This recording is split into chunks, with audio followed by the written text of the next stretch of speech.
No! No! God, please! No! Swear words! Locked On Guardians bonus episode. You are Locked On Guardians, your daily podcast on the Cleveland Guardians, part of the Locked On Podcast Network, your team every day.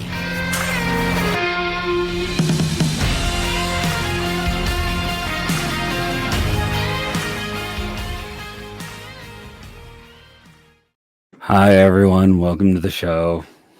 There's Justin. I'm Jeff. Life sucks.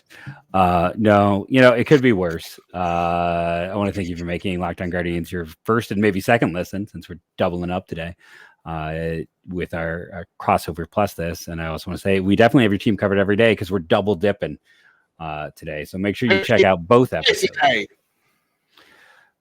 Yeah, it's begrudgingly, no. Yeah, we like doing this, but we don't like doing this. No, we don't like doing this. We'd rather be like, hey, a fun trade happened. We didn't talk enough about Steven Hajar, or we didn't, a prospect thing called on, but emergency episode. This is less than ideal. We're gonna kind of talk about the injury here in the first segment. It's only gonna be a quicker. That's a podcast quickie. I don't know how I feel about that. But we're it's gonna be two segments. We're gonna talk about the injury, kind of our general feel. You can probably tell a little bit in our inflection, and then how they recover from this. I think I keep going back to what we talked about with Brandon Warner over at Locked On Twins. It's like the one thing that Cleveland had their big advantage on is their top two beat everyone else's top two in this division. And you could maybe debate it with the White Sox, but Giolito was not the same guy last year. If he bounces back, the White Sox are probably better if he's the guy from 2 years ago, but we haven't seen that guy last year. So it's like, okay. So a Teres major strain. Justin, you're our doctor. Explain this one. Oh God, that's bad for a lot of people. If I'm a doctor, I'm so sorry. If you ever seek my medical advice, please don't sue me. Spray some Windex on it. It'll be better, right? That's I saw earlier today. Don't drink Windex. I don't know. Maybe drink Windex. Don't. Let's not give that advice to anyone. Don't. It's bad for you. I am not going to COA. I'm not held responsible for that statement. I had nothing to do with that. I'm saying no this whole time. Do not do that. Right. Just like I would advise you to never let Josh Naylor hit against left-handed pitching. This is that level of warning. Do not do that. Do not let Josh Naylor hit left-handed pitching. Do not put Windex on any part of your body. We are not responsible for what you do with your household chemicals or any other sharp objects or on the ledge of anything. I saw a tweet from Mandy Bell this morning. It said that McKenzie felt what said was normal tightness in his tricep and back of shoulder while he was warming up. And then a weird sensation happened after his first inning, and then he left the game. When I was like, okay, first of all, I'm not an athlete, shockingly. I'm not a doctor, I'm not an athlete. I'm just a guy who talks a lot of nonsense on this podcast. So when he said normal tightness, I'm like, well, what is normal tightness? Like, is that a thing most pitchers have? Not that I've ever heard of.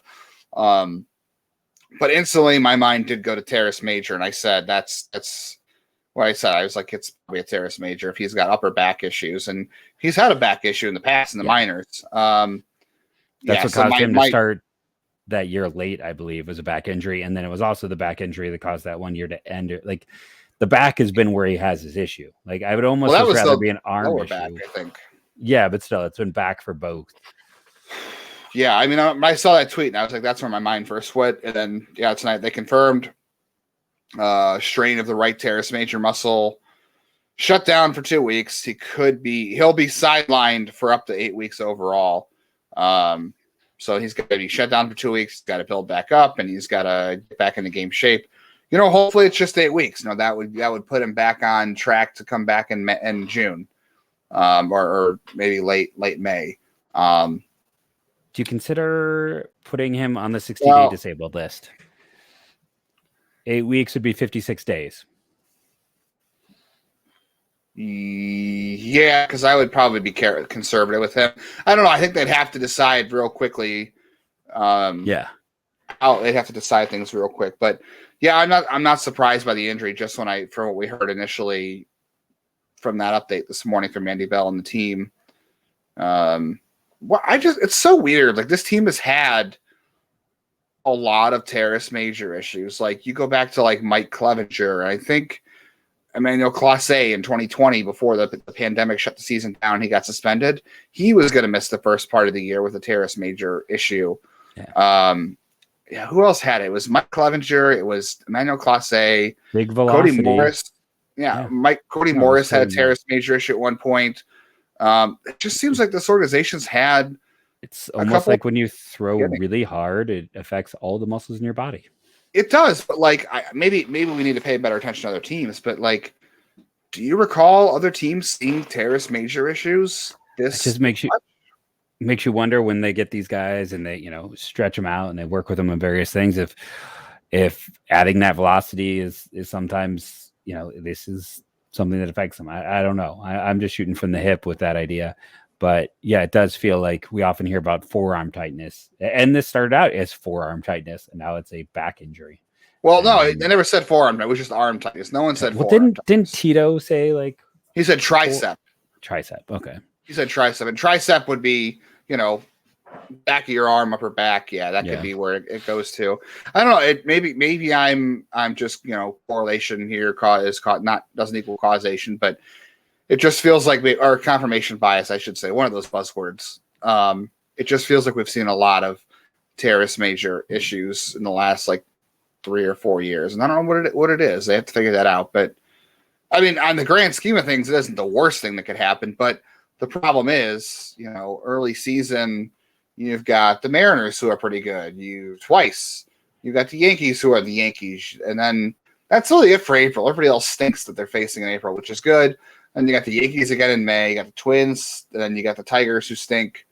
You got the Angels who are the Yankees are losing Severino again, right? Like so. The Yankees. I mean, you or I could go to New York tomorrow and try out for their pitching rotation. They have Garrett Cole and I think Clark Schmidt is their opening day 2 starters, and after that they don't know. So you and I could be starting a game for the Yankees soon. Which is good news for Cleveland. I got let me tell you, I got some major separation between my fastball and my changeup. My changeup is about 24 miles an hour.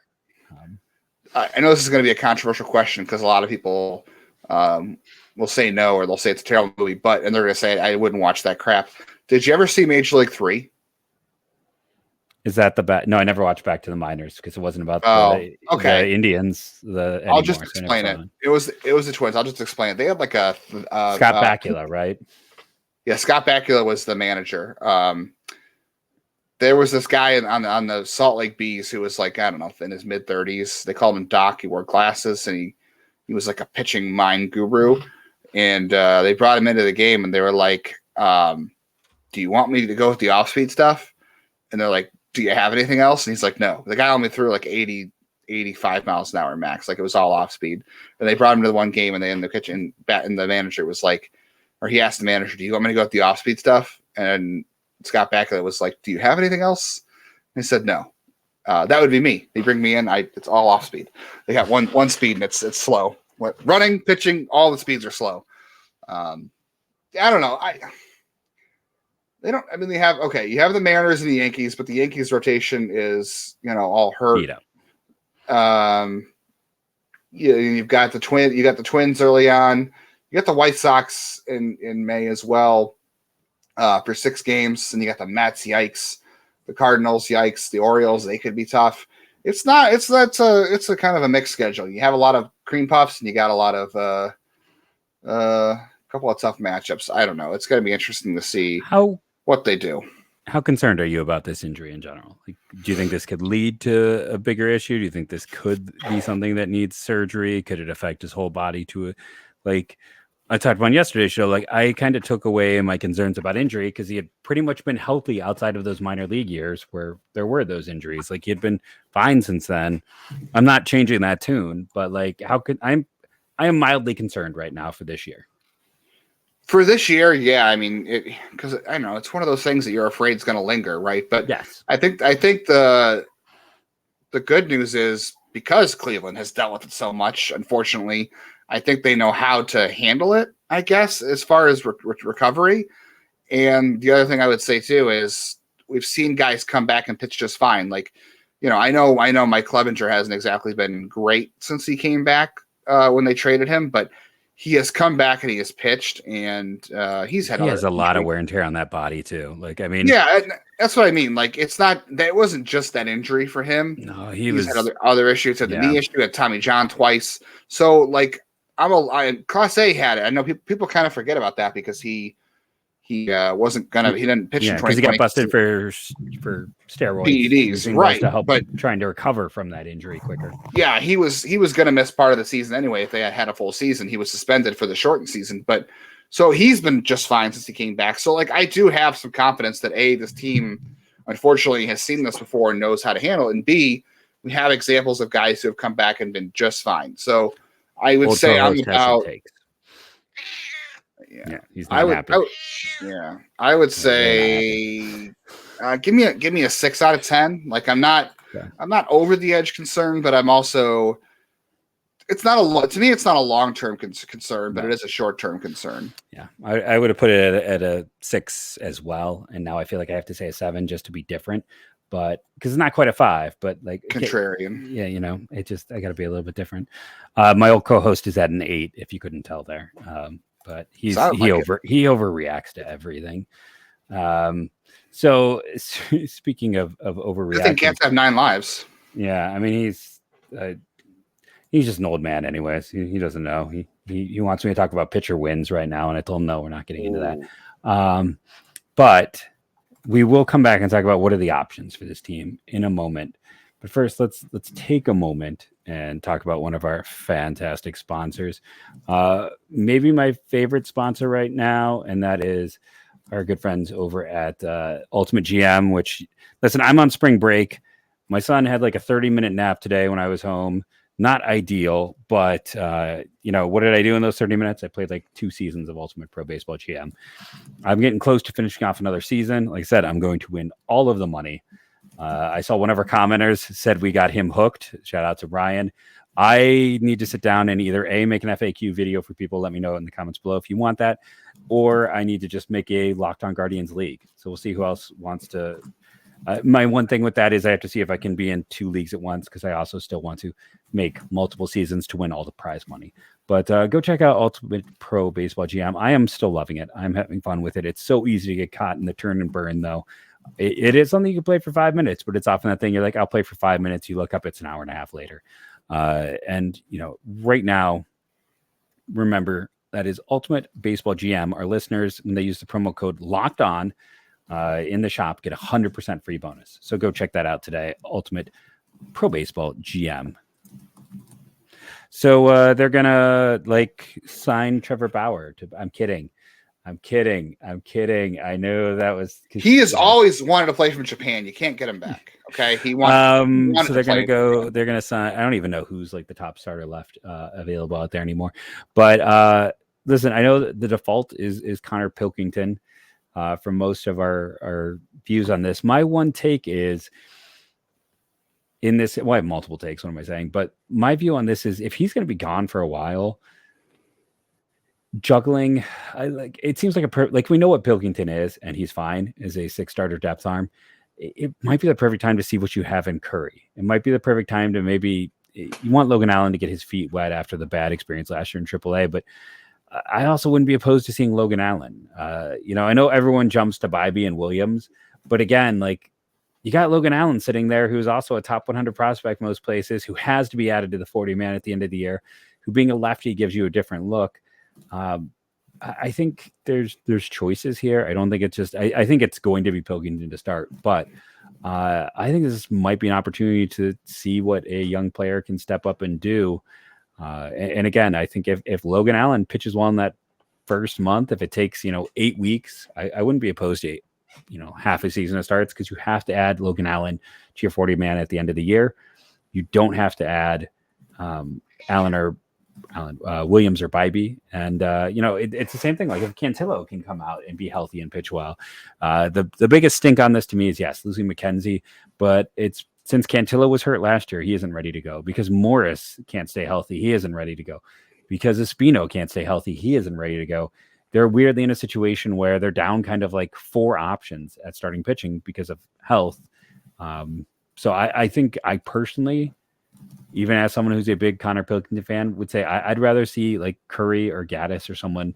They're putting Gaddis in the pen. I think that's his future role. But let's see what these other arms can do, because I think we know what Pilk is, but I think it will be Pilk. Yeah, like I said this yesterday, or I said this on Monday. Like, if it's a short-term issue, not a big deal to go to Pilkington because, couple 2-3 starts, you just throw him out there, you get McKenzie back, and you're fine. If it's a longer-term issue, you have to kind of consider other options upside-wise, I think, because you do need to get a look at who's coming.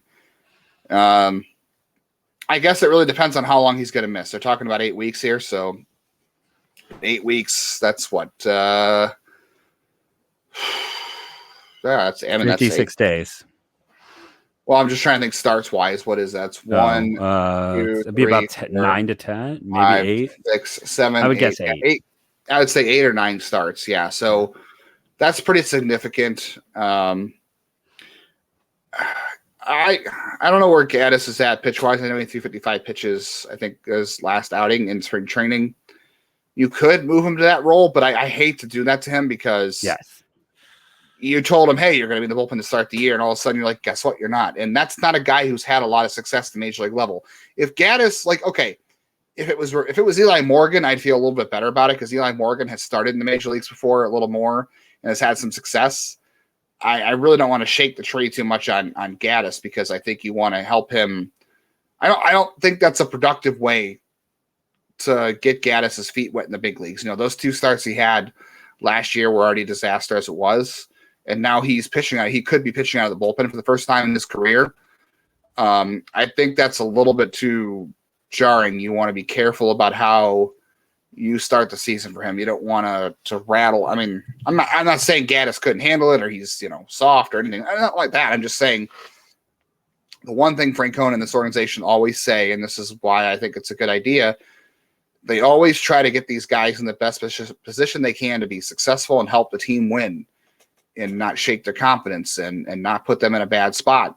I don't know. Maybe it wouldn't be a bad spot for Gaddis. My feeling, though, would be, as an outside observer, that it would be kind of shaking things a little too much up early on with Gaddis and moving him to the rotation after him being after winning a bullpen spot last minute, changing that up. Pilkington is a safe option. Like he's a 5 and fly guy. He will probably give you 5 innings, allow 3 or 4 runs, and you hope that's as bad as it gets, and maybe anything better is an absolute bonus.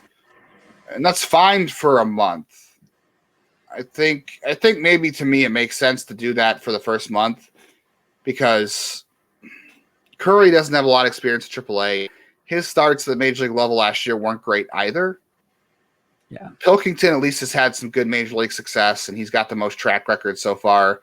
This is the problem with their pitching staff right now, right? Is that yes, they have interesting pitchers coming prospect wise that we feel very strongly about that are good, but they're so inexperienced. And Morris is hurt. That's a problem.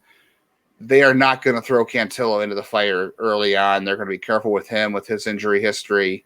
And he hasn't even pitched above AA yet. And, Pilkington hadn't pitched above AA at this time last year either. I don't know. I would go with Pilkington for the month of April. Let Gaddis go to the bullpen, have Curry start in the minors, see how he gets his season off to a start there. And then when you get into May, see where Curry is, see where Allen is, see where Cantillo is, I guess. Go from there. I don't want to say you're wasting the month of April by going with Pilkington. Pilkington is fine. Like he's not,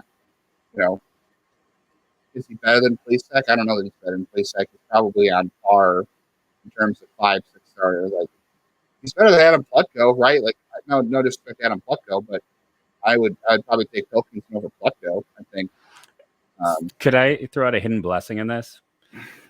So it's early, and let's say McKenzie comes back totally fine.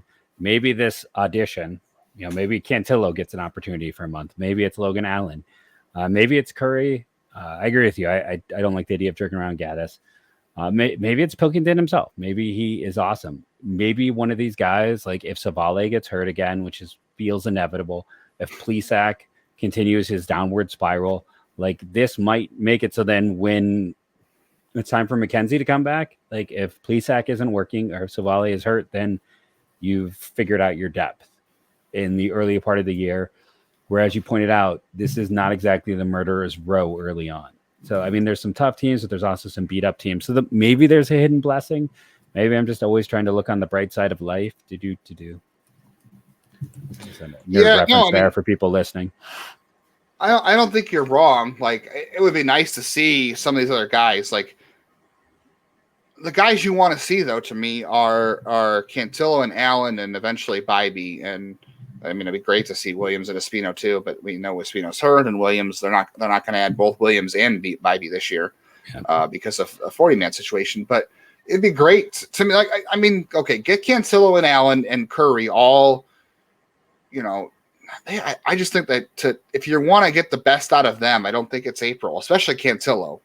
And I don't think, I mean, it's either Gaddis, it's Curry, or it's Pilkington. It's one of those three. I honestly think all three of them have similar upside as starters. Maybe Curry and Pilkington are a little above Gaddis as starters for me. I don't know. I just the play it safe route, I think, is Pilkington for April. Let's see how Curry, Cantillo, and everybody else at AAA settles in. And if you feel like whichever of those guys looks the most ready, let's see what happens in May with that, and let's see where Pilkington's at. Let's see how McKenzie's recovery is going. Because, if McKenzie comes back to second to last week of May, then I don't know, maybe it's not as big a deal. But if it's going to linger, it's going to be an issue. Then you got to go to one of your prospects. I mean, all this really points to is that it's more likely we see Bybee this year than we don't. I'm starting to I think as much as we've been on that train so far this year about Bybee's going to pitch, Bybee's going to be up this year because they really like him and they were quote unquote hiding him from Tito in spring training, as Andre said, and we even thought that would be true.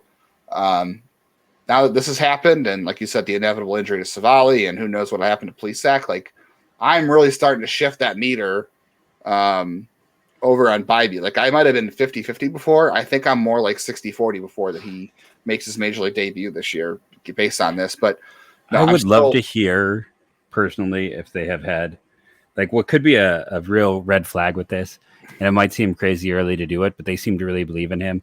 I would love to know if there was any attempts to do a pre-extension with him, because then you don't have to worry anymore, right? If they did some kind of 8-year contract, it's here you go, and we can move on and have no concern. I know it's not what they've ever done, but with one of these arms, it might make sense. And I agree with you. The we're not messing around approach is be okay, Bybee, it's your spot. Pull a Bieber with him, just continue in that similar path that he has been on and see where it goes from there. I mean, hey, look, they could have a guy in spring training man, you earned it, you pitched well. But look, Bybee and Williams didn't pitch in big league games. I'd be surprised if they did that. Curry pitched okay in spring. I mean, Gaddis pitched really great in spring, and he earned a bullpen spot. But we both agree, it doesn't make sense to mess with him early on. I just think they have to do whatever sets them up for success, and they need to figure out the short term and long term. That's the hard part here. Is you don't want to punt April because, like we always say, you can't win a division in April, but you can sure lose it, right? And I don't know if. Let's see, 1, 2, 3, 4. Okay, at least 5 McKenzie starts in April. Is 5 McKenzie starts lost in April enough to cost them the division? I don't think so. But their pitching depth, as far as experience goes, is thin enough to where I feel like they really needed those wins from when you get starts from Bieber and McKenzie. You needed to win those games, not necessarily need to decide things by pitch or win, but those are, if you're getting 5 starts in a month from Bieber and McKenzie, that's 10 starts. Those you need to win 8 of those games, right? And because of your pitching rotation is a little bit shaky. just to be safe, to keep yourself off to a good start in April. And now they need to win all of Bieber starts in April, I feel like. And I don't know, Savali pitched really. I mean, Savali and Quantrill both become really important to this team really quickly. But I don't know, like if you put Pilkington in 4 times in April or 5 times in April, so instead of winning, 4 of the 5 McKenzie starts, do you win 3 of 5 from Pilkington? Do you win 2 of 5? Is that enough to survive April? I just don't think that. I think it's the safest option. I know people are going to want to say they want to see guys prospects, and I do too. But I think the safest option to get you through April without costing yourself too much is Pilkington. Like I said, reassess in May where everybody's at. Reassess how he's done. Reassess how much longer is this going to be for McKenzie. How did Logan Allen look in April? How did Joey Cantillo look in April? I mean, Logan Allen, I actually feel like they would be more likely to turn to Logan Allen than they would Joey Cantillo just because of Cantillo's injury history, and they got to put Allen on the 40. So like if they decide in May we need to go with one of the prospects because this isn't working and McKenzie's going to be out, I think it's Allen. But it's all going to depend on who they feel like is the most ready for it at the end of the month if they do it that way. I just don't see them turning to anybody else besides Pilkington right now. I know that's not the fun answer, but to me, that is the safest bet in April, given who has the experience on this roster. No, I don't think you're wrong. I think it's probably going to be Pilk. And then, like I said, I think we'll have to kind of wait and see. That may not be what everyone wants to hear. We've almost gone full episode here, so I'm just going to chop us. I think we've attached it as far as we can go. Yeah. But, we will have this covered as we always do. Thank you for listening, rating, reviewing, downloading a bonus episode too. It helps. We're slipping a little in the iTunes, so make sure you're downloading every day. Use a new review. Leave a review, helps as well. But make sure you do the daily downloads. We should strongly be in the top 10 Locked On Baseball podcasts. That's where we've lived most of the time. So make sure you do your part. If you watch on YouTube, it also helps us if you just download it and then delete it. Tell a friend. Yeah. But thank you all, and go Guardians, go.